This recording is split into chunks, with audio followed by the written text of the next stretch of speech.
Hello friends, welcome to the success Kendra. Friends देखिए, Bihar police constable की 2023 में 21,391 पदों पर जो वैकेंसी आई हुई है, उसके लिए आज से हम लोग एक नया शुरुआत कर रहे हैं, एक ठोस शुरुआत कर रहे हैं। और इस सीरीज में आपको केवल और केवल जो वीवीआई क्वेश्चन हैं, महत्वपूर्ण क्वेश्चंस हैं, उन्हीं को कवर करवाया जाएगा एपिसोड वाइज। और ये सारे प्रश्न जो हैं, जैसे कि सिलेबस में बताया गया है कि 10वीं पर आधारित जो है पेपर लिया जाएगा, तो सेम क्लास 10th के पैटर्न पर आधारित इसमें आपको प्रश्न देखने को मिलेंगे। आज हमारा यह पहला एपिसोड है फ्रेंड्स। चैनल से जुड़ जाइए। बिहार पुलिस की सबसे अच्छी तरीके से तैयारी हमारे चैनल सक्सेस केंद्रा के माध्यम से कराई जाती है। जो लोग पहले से जुड़े हुए हैं उनको पता भी है। चलिए शुरू करते हैं। चैनल को सब्सक्राइब कर लीजिए और बेल आइकन को दबा लीजिएगा, ताकि कोई भी महत्वपूर्ण वीडियो बिहार पुलिस कांस्टेबल 2023 से संबंधित अपलोड किया जाए तो उसका नोटिफिकेशन सबसे पहले आपके पास पहुंच जाए। तो चलिए शुरू करते हैं आज का सेशन। पहले प्लीज़ वीडियो को लाइक कर दीजिए और जब सेशन समाप्त होगा तो इसको एक ग्रुप में आपको शेयर करना होगा। फ्रेंड्स, आज के सेशन का पहला प्रश्न पढ़ेंगे। पहला प्रश्न है कि दिल्ली के किस सुल्तान ने स्वयं को नियामत खुदाई कहा था? अगर आपको आंसर पता है तो आप आंसर कमेंट में देकर के बताते चलें। देखिए, राइट आंसर इसका ऑप्शन नंबर सी हो जाएगा। बलवन ने स्वयं को नियामत खुदाई कहा था। बलवन जो था यह गुलाम वंश का शासक था और बलवन जो था सुल्तान को पृथ्वी पर अल्लाह का प्रतिनिधि यानी कि नियामत खुदाई मानता था। और बलवन के अनुसार सुल्तान का स्थान पैगंबर के बाद आता था। बलवन ने दीवान अर्ज, यहाँ मैं लिखता हूँ, बलवन ने दीवान ए अर्ज नामक सैन्य विभाग का गठन किया था। इसको भी आप ध्यान रखेंगे। अच्छा, खुद को खलीफा किसने घोषित किया था? तो खुद को खलीफा घोषित किया था मुबारक खिलजी ने। इसको भी आप जरूर ध्यान रखिएगा। चलिए, नेक्स्ट क्वेश्चन है कि निम्नलिखित में से मैथिली शरण गुप्त की रचना नहीं है। देखिए फ्रेंड्स, साकेत, भारत भारती, पंचवटी, ये मैथिली शरण गुप्त जी की रचना है। पथिक जो है, पथिक राम नरेश त्रिपाठी जी की रचना है। तो पूछा गया है कि मैथिली शरण गुप्त की रचना नहीं है, तो पथिक हो जाएगा। नेक्स्ट क्वेश्चन है कि तंजौर के राजराजेश्वर शिव मंदिर का निर्माण किसने करवाया था? तो फ्रेंड्स ध्यान रखेंगे, राजराजेश्वर जो मंदिर है इसको बृहदेश्वर मंदिर के नाम से भी जाना जाता है। कहाँ पर है? तंजौर में है। और इसका निर्माण जो है चोल वंश के शासक राजराज प्रथम ने करवाया था। Option number A right answer हो जाएगा। चोल वंश का संस्थापक विजयालय था। देखिए यहाँ पर विजयालय दिया भी गया है। अगला प्रश्न है कि गुट निरपेक्ष आंदोलन का पहला शिखर सम्मेलन कब और कहाँ आयोजित किया गया था? ध्यान दीजिएगा। देखिए, गुट निरपेक्षता की ओर पहला अहम कदम जो है बांडुंग सम्मेलन में वर्ष 1955 में उठाया गया था। बांडुंग सम्मेलन 1955 में उठाया गया था। इसको आप जरूर ध्यान रखेंगे। और गुट निरपेक्ष का पहला शिखर सम्मेलन जो है गुट निरपेक्ष आंदोलन का, यह 1961 में कहाँ पर हुआ था? तो बेलग्रेड में हुआ था। क्लियर। और इस सम्मेलन में उस समय भारत के जो प्रधानमंत्री थे पंडित जवाहरलाल नेहरू, उन्होंने हिस्सा लिया था।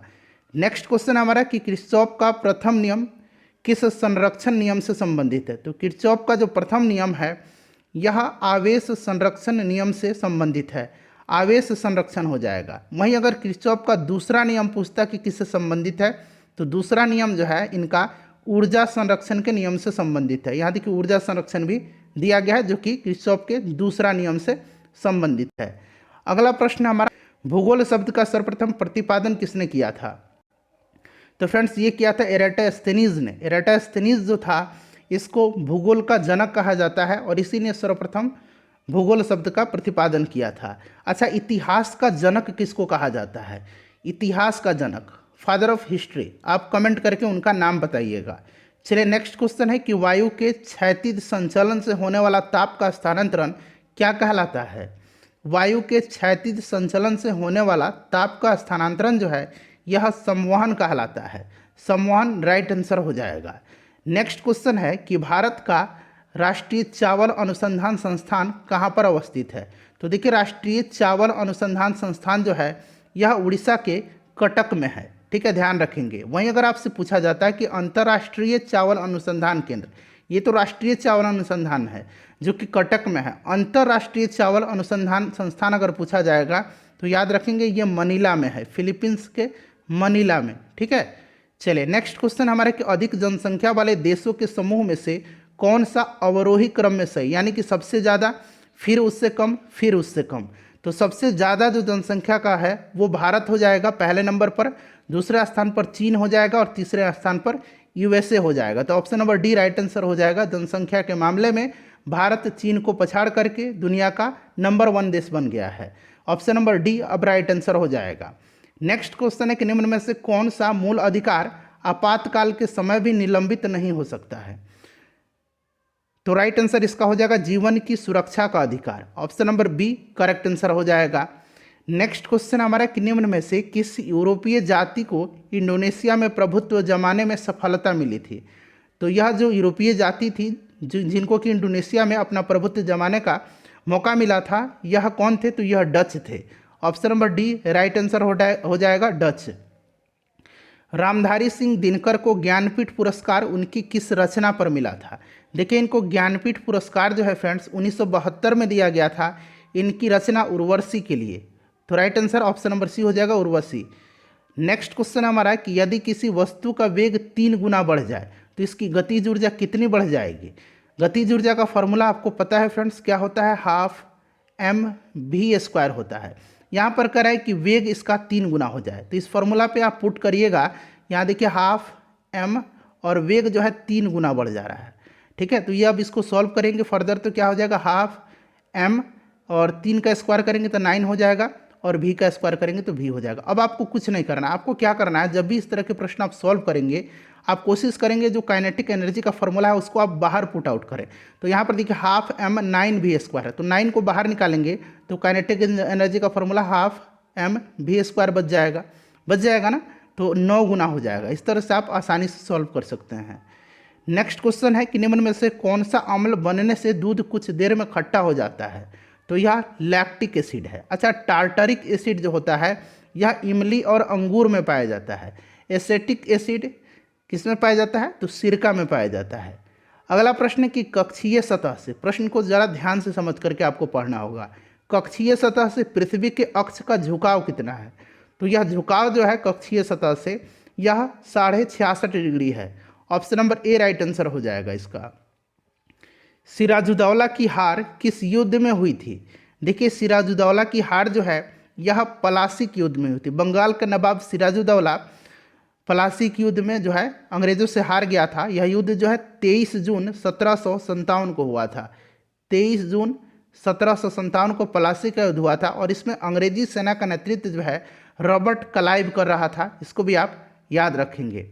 चलिए नेक्स्ट क्वेश्चन हमारा कि दूरदृष्टि वाले आँख में, अब यहाँ पर ध्यान से सारे ऑप्शन को पढ़िएगा। दूरदृष्टि जो है इसमें जो क्या होता है कि जो प्रतिबिंब होता है ये रेटिना के पीछे बनता है। रेटिना के पीछे प्रकाश किरणें अभिसारित होती हैं। ठीक है, तो option number D right answer हो जाएगा। और दूरदृष्टि में क्या होता है? दूर की वस्तुएं दिखाई देती है परंतु नज़दीक की वस्तुएं दिखाई नहीं देती है, और इसके निवारण के लिए जो है उत्तल लेंस का इस्तेमाल किया जाता है। वहीं अगर निकट दृष्टि पूछता तो अवतल लेंस का जो है उसमें इस्तेमाल किया जाता है। Option number D right answer हो जाएगा इसका। नेक्स्ट क्वेश्चन है, और फ्रेंड्स प्लीज़ वीडियो को लाइक किया करें, ज़्यादा से ज़्यादा शेयर करें।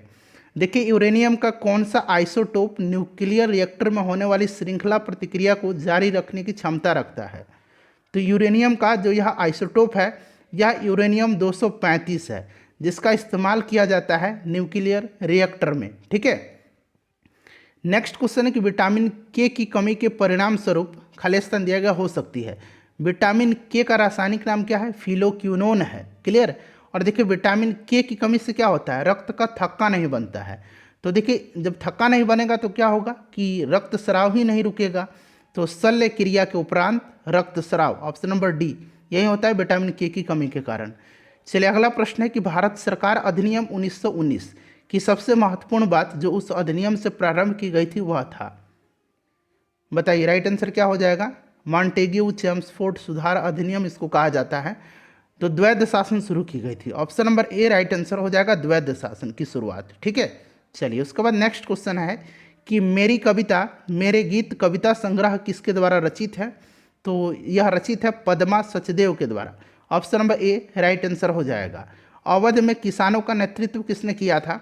तो अवध में किसानों का नेतृत्व जो है बाबा रामचंद्र ने किया था। अवध किसान सभा की स्थापना 1920 में, अवध किसान सभा की स्थापना 1920 में बाबा रामचंद्र ने किया था।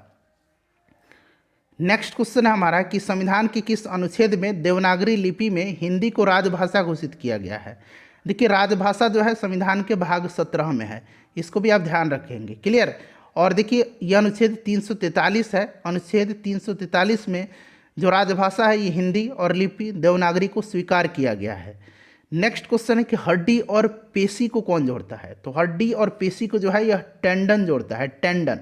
हिंदी में इसको कंडरा कहा जाता है। और हड्डी को हड्डी से जोड़ता है लिगामेंट। ठीक है, हड्डी और पेशी को जोड़ता है कंडरा, जिसको कि हम लोग टेंडन कहते हैं। और हड्डी को कौन जोड़ता है, तो हड्डी और हड्डी को जोड़ता है लिगामेंट। ठीक है, चलिए नेक्स्ट क्वेश्चन है कि निम्न में से कौन सी ग्रीन हाउस गैस नहीं है। तो देखिए इसमें से ग्रीन हाउस गैस कौन कौन से होते हैं, तो मैं आपको बता देता हूँ। कार्बन डाइऑक्साइड होता है, मीथेन है, नाइट्रस ऑक्साइड है, ओजोन है, HFC है। ये सभी जो होते हैं ये ग्रीन हाउस गैसें हैं। नहीं पूछा गया तो नाइट्रोजन हो जाएगा। Carbon dioxide, sulphur dioxide, methane, nitrous oxide, ozone, ये सभी जो हैं ग्रीन हाउस गैस होते हैं। शुद्ध पानी का pH मान कितना होता है, 7 होता है। क्यों, क्योंकि उदासीन होता है। 7 pH मान जिस भी विलयन का होगा वह विलयन उदासीन होगा। खाने वाला जो नमक है, अगर पूछा जाए कि इसका pH मान कितना है, तो इसका भी pH मान 7 ही होता है खाने वाले नमक का। ठीक है, चलिए। और ब्लड का pH मान 7.4 याद रखेंगे। निम्न में से कौन सा हार्मोन आपातकाल का हार्मोन है। तो यह हार्मोन जो है इसका नाम है एड्रेनालिन। ठीक है, इसको जो है लड़ो और उड़ो हार्मोन के नाम से भी जाना जाता है। रुधिर परिसंचरण तंत्र की खोज जो है किसने किया था, रक्त परिसंचरण की खोज किया था विलियम हार्वे ने। विलियम हार्वे राइट आंसर हो जाएगा। पंचायती राज व्यवस्था कब संवैधानिक संस्था बनी थी। पंचायती राज व्यवस्था बनी थी 1993 में। 73वां संविधान संशोधन आपको याद होगा। ठीक है, इसी के तहत जो है पंचायती राज को संवैधानिक संस्था का दर्जा दिया गया था। और भारत में राष्ट्रीय पंचायती राज दिवस जो है यह प्रत्येक वर्ष 24 अप्रैल के दिन मनाया जाता है। नेक्स्ट क्वेश्चन है कि वंशानुगत रूपांतरण की इकाई क्या है। तो यह इकाई जो है यह जीन है, जीन कहलाती है। उसके बाद देखिएगा अगला प्रश्न कि भारतीय संविधान की अनुसूची 6 में किन किन राज्यों को शामिल किया गया है। टोटल 12 अनुसूची है। ठीक है, और 8वीं अनुसूची में भाषाओं का उल्लेख किया गया है। 22 भाषाओं का याद रखना है आपको, ये पूछा जाता है। और जो 6ठी अनुसूची है फ्रेंड्स, यह असम, मेघालय, त्रिपुरा और मिजोरम जनजातीय क्षेत्र जो है उनके प्रशासन का उल्लेख किया गया है। असम, मेघालय, यहाँ पर देखिए असम, यहाँ असम, उसके बाद देखिए असम, मेघालय, त्रिपुरा और मिजोरम, ये वाला जो कॉम्बिनेशन है सही होगा। निकोलो कोंटी नामक इटालियन यात्री किसके शासनकाल में आया था। निकोलो कोंटी इटली का था और याद रखना है यह आया था देवराय प्रथम के शासनकाल में। ठीक है, अच्छा, कृष्णदेव राय के समय में कौन आया था, तो डोमिंग पायस और बारबोसा आए थे, इसको भी ध्यान रखना आपको। चलिए, बिहार का सर्वाधिक लिंगानुपात वाला जिला कौन सा है। सर्वाधिक लिंगानुपात जो है फ्रेंड्स यह गोपालगंज का है। गोपालगंज इसका राइट आंसर हो जाएगा, ध्यान रखेंगे। ठीक है, चलिए। और सर्वाधिक जनसंख्या वाला जिला पूछेगा तो ये पटना है। नेक्स्ट क्वेश्चन हमारा कि पृथ्वी दिवस कब मनाया जाता है। पृथ्वी दिवस जो है यह प्रत्येक वर्ष 22 अप्रैल के दिन मनाया जाता है। जल दिवस जो है 22 मार्च के दिन मनाया जाता है। ठीक है, इसको भी ध्यान रखेंगे। जैव विविधता दिवस 22 मई के दिन मनाया जाता है।